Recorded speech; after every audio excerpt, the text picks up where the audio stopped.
মহিলা ও শিশু বিষয়ক মন্ত্রণালয়ের উপসচিব দিলীপ কুমার দেবনাথকে বাসের ভেতর থেকে অচেতন অবস্থায় উদ্ধার করা হয়েছে। সোমবার ভোররাতে তাকে উদ্ধার করে ঢাকা মেডিকেল কলেজ হাসপাতালে ভর্তি করা হয়। পুলিশ ও বাস সুপারভাইজারের ধারণা তিনি অজ্ঞান পার্টির খপ্পরে পড়েছিলেন। তেজগাঁও থানা পুলিশ বিষয়টি নিশ্চিত করেছেন। উপপরিদর্শক সুখহরি মধু গণমাধ্যমকে জানান, রাত 1:30টার দিকে তেজগাঁও শাহীন স্কুলের সামনে চেকপোস্টে কর্তব্যরত ছিলেন তিনি।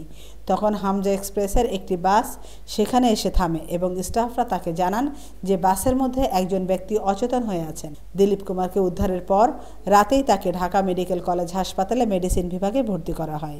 আমেনা ইসলাম, নিউজ ডেস্ক, আজকের সংবাদ।